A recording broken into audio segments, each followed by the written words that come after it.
இந்த திமுகவினுடைய ஆட்சியில் இவர்கள் மட்டுமல்ல, அது போக்குவரத்து தொழிலாளர் இருந்தாலும் சரி, அல்லது துப்புரவு தொழிலாளர் இருந்தாலும் சரி, அல்லது செவிலியர்களாக இருந்தாலும் சரி, அல்லது மருத்துவர்களாக இருந்தாலும் சரி, அல்லது ஆசிரியர்களாக இருந்தாலும் சரி, அல்லது அலுவலர்களாக இருந்தாலும் சரி, எந்த தரப்பினராக இருந்தாலும் அவருடைய கோரிக்கைக்காக எதிர்த்து போராடக்கூடாது என்பதுதான் இந்த அரசினுடைய நோக்கம்.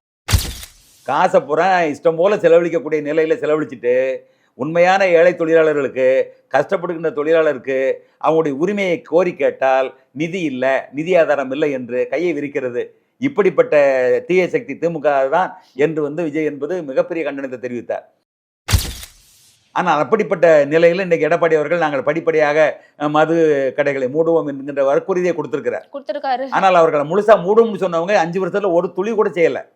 அப்படிப்பட்ட ஒரு நிலை இருக்கிறதுன்னு பார்க்குறோம். எனவே எல்லா தீமைகளுக்கும் காரணமாக இருப்பது திமுகவினுடைய கையாலாகாத அரசு தான்.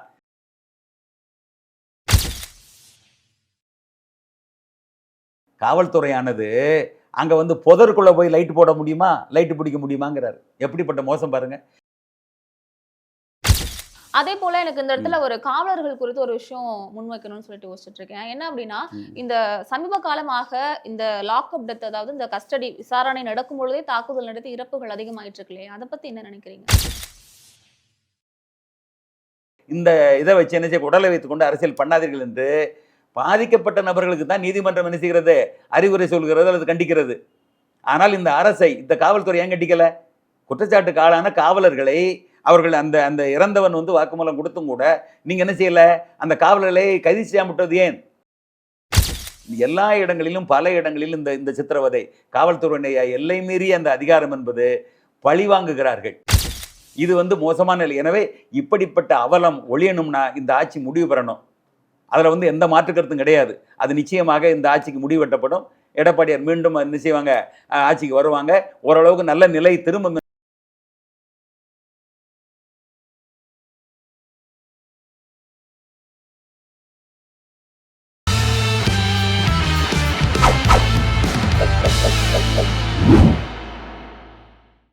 ஜெம் டிவி நேயர்கள் அனைவருக்கும் அன்பு வணக்கம். இன்றைய அரசியல் ஆடுகளம் பகுதியில் சட்ட ஒழுங்கு சார்ந்து பல்வேறு கேள்விகளுக்கு நம்மோடு பதிலளிக்க இணைப்பில் இருக்கிறார் அரசியல் விமர்சகர் மற்றும் பேராசிரியர் ஐயா அவர்கள். வணக்கம் சார். வணக்கம்மா. சார், எப்படி இருக்கீங்க? நல்லா இருக்கம்மா. நல்லா இருக்கீங்க சார். அதே போல மாற்றுத்திறனாளிகள் இந்த போராட்டம் தொடர்பான வழக்குல உயர்நீதிமன்றம் ஒரு கடும் கண்டனத்தை தெரிவிச்சிருக்கிறாங்க. இதை பற்றி நீங்க என்ன நினைக்கிறீங்க?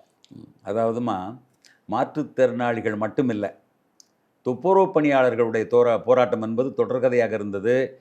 கடலுக்குள் இறங்கி போராடினார்கள், அதே போல் கூவத்தில் இறங்கி போராடினார்கள். ஆனாலும் அவர்களுக்கு தீர்வு கிடைக்கல. ரிப்பன் மாளிகைக்கு எதிராக உட்காந்தும் போராடி பார்த்தாங்க, எல்லா இடத்துலையும் போராடி பார்த்தாங்க. ஆனால் அவர்களுக்கு நெருக்கடியும் அடி உதையும் சிறையும் தான் கிடைத்தது. நல்லா யோசிச்சு பாருங்கள். அப்படிப்பட்ட அந்த சூழ்நிலையில் நீங்கள் இந்த மாற்றுத்திறனாளிகளுடைய போராட்டம் பிப்ரவரி 17 நடந்தது.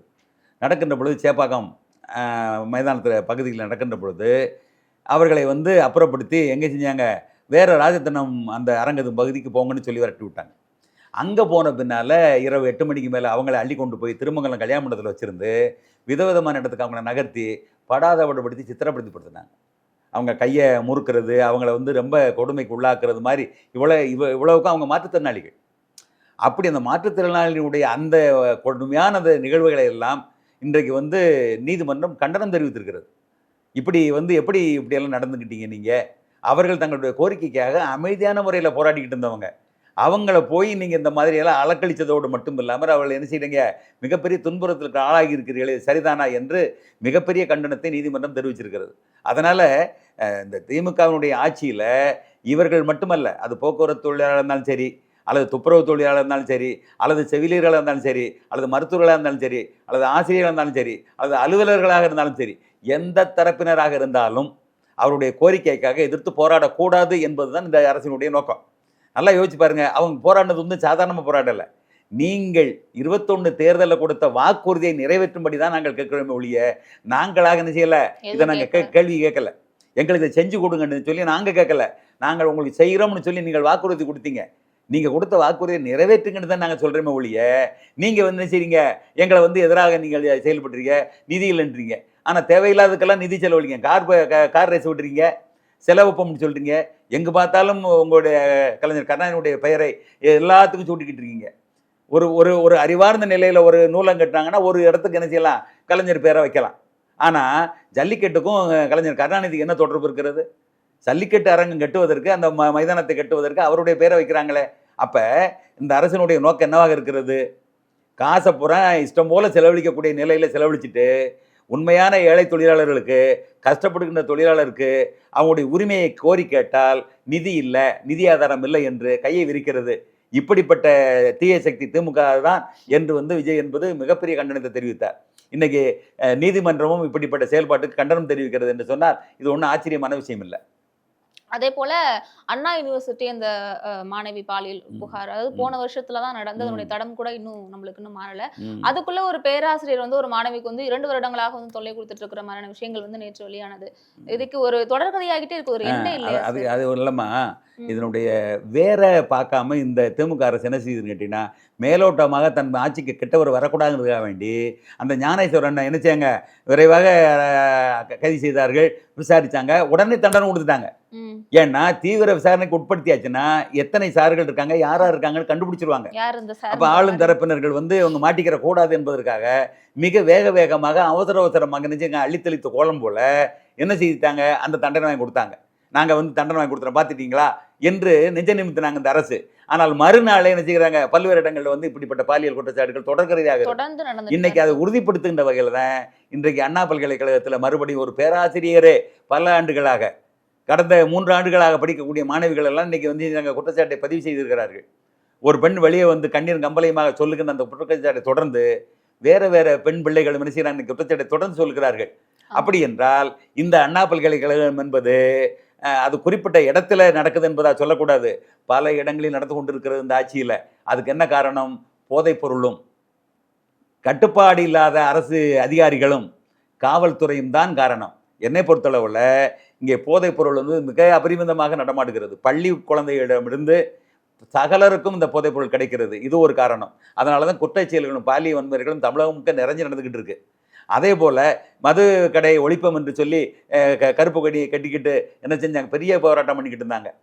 குடும்பத்தோடு நின்று போராடினாங்க, எல்லாரும் வீதியில் நின்று போராடினாங்க. ஆனால் மது ஒழிப்பை பற்றியோ டாஸ்மார்க் மூடுவதை பற்றியோ ஒரு துளி கூட யாருமே இது பண்ணலை. நினச்சி பாருங்கள். ஆனால் அப்படிப்பட்ட நிலையில் இன்றைக்கு எடப்பாடி அவர்கள் நாங்கள் படிப்படியாக மது கடைகளை மூடுவோம் என்கின்ற வாக்குறுதியை கொடுத்துருக்காரு. ஆனால் அவர்களை முழுசாக மூடும்னு சொன்னவங்க 5 வருஷத்தில் ஒரு துளி கூட செய்யலை. அப்படிப்பட்ட ஒரு நிலை இருக்கிறதுன்னு பார்க்குறோம். எனவே எல்லா தீமைகளுக்கும் காரணமாக இருப்பது திமுகவினுடைய கையாலாகாத அரசு தான், அதிகாரிகளுடைய கட்டுப்பாடு இல்லாத செயல்பாடுகள் தான், போதைப்பொருளுடைய புழக்கம் தான். இதுதான் அடிப்படை வேறாக இருக்கிறது. எனவே வேரை விட்டுவிட்டு கிளைகளை நறுக்கினால் இந்த தீமைகள் குறையாது. எனவே தான் ஒரு பேராசிரியரே தொடர்ச்சியாக பெண் பிள்ளைகளுக்கு, படிக்கின்ற மாணவிகளுக்கு இப்படிப்பட்ட இடையூறை செய்து கொண்டிருக்கிறார் என்பது நம்மளுக்கு தெரிய வருகிறது. அந்த ஒருத்தவங்களுக்கு மட்டும் இல்ல, குறிப்பா நிறைய மாணவிகள் இதனால பாதிப்படைஞ்சிருக்காங்க அப்படின்னு சொல்றாங்க. ஒரு இடத்துல கூப்பிட்டு விசாரணை பண்ணாங்க. ஒரு இடத்துல நிறைய மாணவிகள் என்பதை தாண்டி பல இடங்களில் பல பெண் பிள்ளைகள் பாதிக்கப்பட்டிருக்கிறார்கள் என்பதுதான் இனிமே வரப்போகிறது. இந்த துணிச்சல் பிள்ளைகளுக்கு வரணும். ஒரு அநீதி நடந்தால் அதை வெளிப்படுத்தணும். அவன் சம்மந்தப்பட்டவனுக்கு, அந்த தப்பை செய்தவனுக்கு தண்டனை கிடைக்கணும். அதை வெளிப்படுத்தணுங்கிற அந்த தைரியத்தை இன்னைக்கு பெண் பிள்ளைகள் பெறணும். அது ஒரு மகிழ்ச்சியான ஒரு விஷயம். அதாவது ஒரு தீமை நடக்கின்ற பொழுதும் அவர்கள் துணிச்சலை வெளியே வர்றது என்பது மகிழ்ச்சியான விஷயம். மற்ற பெண்களுக்கு ஒரு துணிவை தரும். தவறு செய்யறவர்களுக்கு ஒரு அச்சத்தை உண்டு பண்ணணும்.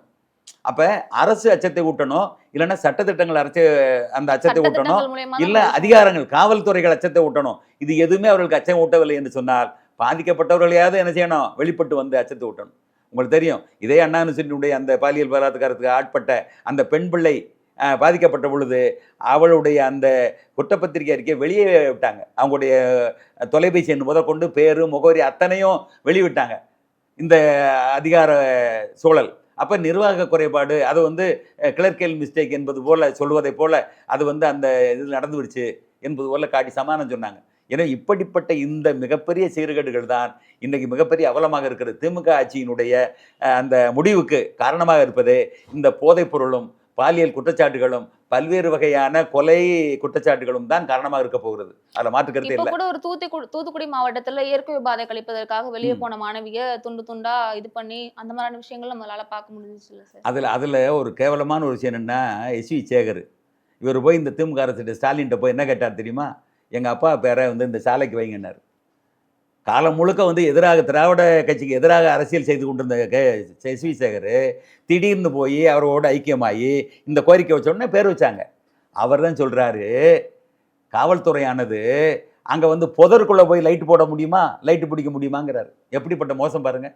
ஒரு கிராம சூழல் இயற்கையாக வாழ்க்கை அப்படித்தான் அமையும். அவர்கள் ஒதுக்குப்புறமாக போவது அப்படித்தான் போவார்கள். அப்போ குற்றம் செய்தவனை விட்டுவிட்டு ஒரு பெண் வந்து தனியாக இயற்கை உபாதைக்கு ஒதுங்கின இடத்த சொல்லுகின்ற பொழுது இவர் என்ன செய்கிறாரு, அங்கே போய் விளக்கு வைக்க முடியுமா, புதர்களில் போய் விளக்கு வைக்க முடியுமான்னு கேட்டார்னா எவ்வளோ பெரிய எகத்தாளம் யோசிச்சு பாருங்கள். அதோடு உங்களுக்கு தெரியும் இன்னைக்கு அப்துல் கலாம், மிகப்பெரிய ஆளுமை மிக்க அப்துல் கலாம் என்கிற மனிதர் இருந்தவருக்கு உதவியாக இருந்த இந்த பொன்ராஜ் எப்படிப்பட்ட விமர்சனத்தை வச்சிருக்காரு பாருங்க.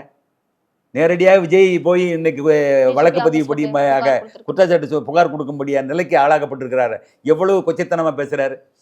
அதாவது விஜய் ரசிகர்களில் பல தரப்பு இருப்பாங்க, பல நிலையில் இருப்பாங்க.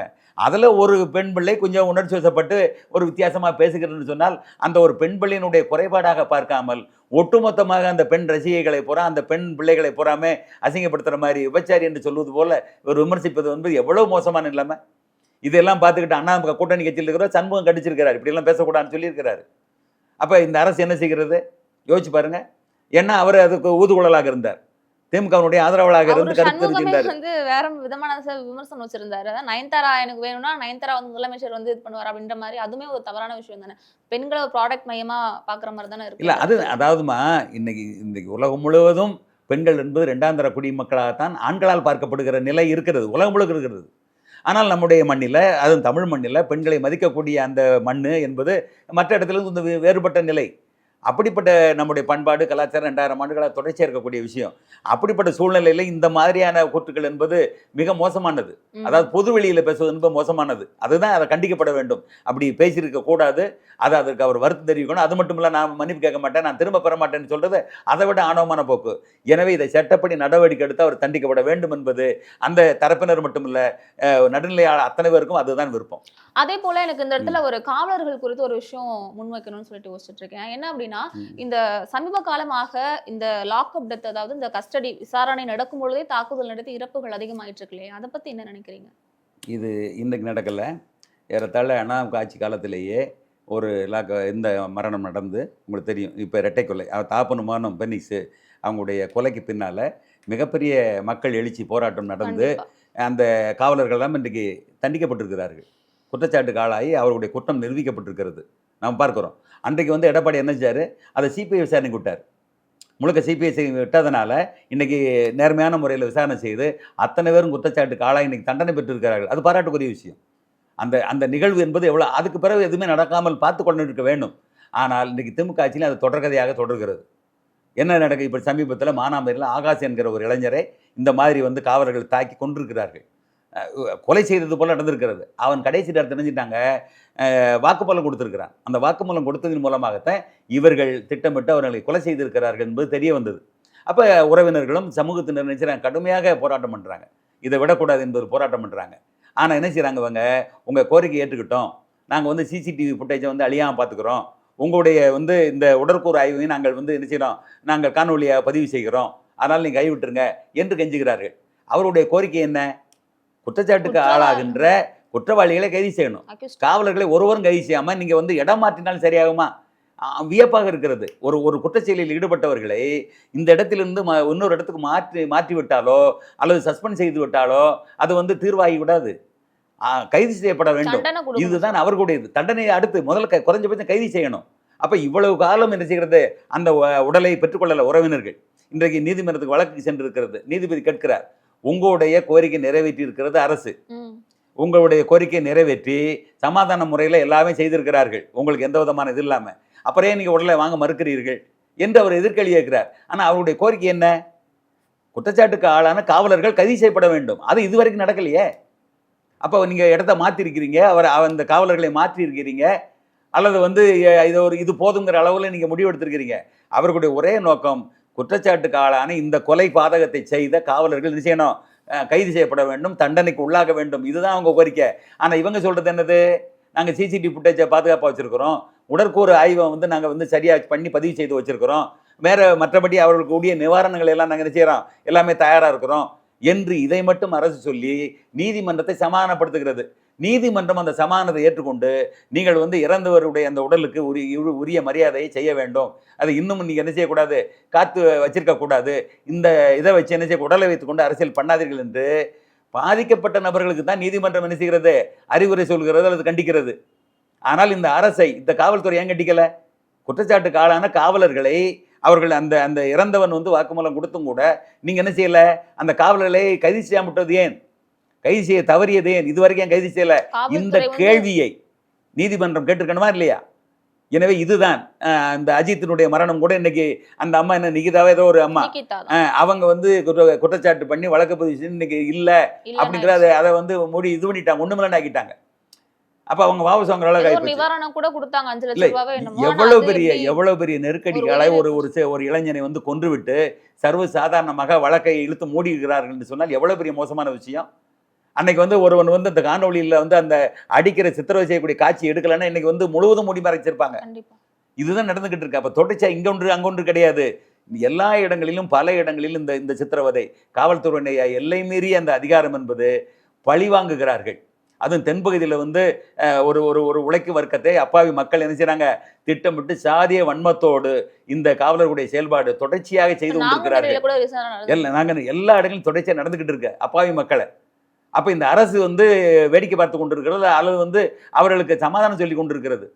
இது வந்து மோசமான நிலை. எனவே இப்படிப்பட்ட அவலம் ஒழியணும்னா இந்த ஆட்சி முடிவு பெறணும். அதுல வந்து எந்த மாற்று கருத்தும் கிடையாது. அது நிச்சயமாக இந்த ஆட்சிக்கு முடிவு வெட்டப்படும். எடப்பாடியார் மீண்டும் என்ன செய்வாங்க, ஆட்சிக்கு வருவாங்க. ஓரளவுக்கு நல்ல நிலை திரும்பும் என்று எல்லாருடைய எடப்பாடியார் எதிர்பார்ப்பு காலத்துல இந்த இருக்கிறது. மாதிரி விஷயம் நடந்தது இல்லையா சார்? அதான் நான் சொன்னேன். நடந்த விஷயத்துக்கு உடனே சிபிஐ விசாரணை வைத்து அதற்கான இன்னைக்கு நல்லபடியாக தண்டனை பெற்று தரும்படியான செயல்பாடை உருவாக்கினார். அதான் சொல்றேன், நடக்காது நான் சொல்லலை. அங்கொன்றுக்கு நடக்கக்கூடிய நிலைமை வேறு. அன்றைக்கு போதைப் பொருள் இந்த அளவுக்கு பெருகி நிக்கல. இன்றைக்கு போதைப் பொருளுடைய பெருக்கமும் காவல்துறையினுடைய அடாவடித்தனமும் பெருகிவிட்டது. ஆனால் எடப்பாடியார் ஆட்சியில் காவல்துறை இந்த அளவுக்கு எல்லை மீறி போவதை அவர் கட்டுப்படுத்தியிருந்தார். அதனால கட்டுப்படாமல் செய்த அந்த செயலுக்காக தான் இன்னைக்கு தண்டனை பெற்றிருக்கிறார்கள். அதை அவர் சாத்தியப்படுத்தினார். எனவே இன்றைக்கு இருக்கக்கூடிய இந்த போதை கலாச்சாரம் ஒழிந்தாலே பாதி பிரச்சனை தீர்ந்துடும். மதுக்கடையை படிப்படியாக அடைச்சாலே பெரும்பாலும் பிரச்சனை தீர்ந்துடும். அதுக்கடுத்து காவல்துறையும் அதிகார மட்டங்களையும் கட்டுப்பாட்டுகள் வைத்திருந்தாலே போதும், நல்லாட்சி நடக்க விடும் என்பதில் எந்த மாற்று கருத்தும் இல்லை. சட்ட ஒழுங்கு சார்ந்த நிறைய கேள்விகளுக்கு ரொம்ப அழகா பதில் சொன்னீங்க. நன்றி சார். மகிழ்ச்சிமா.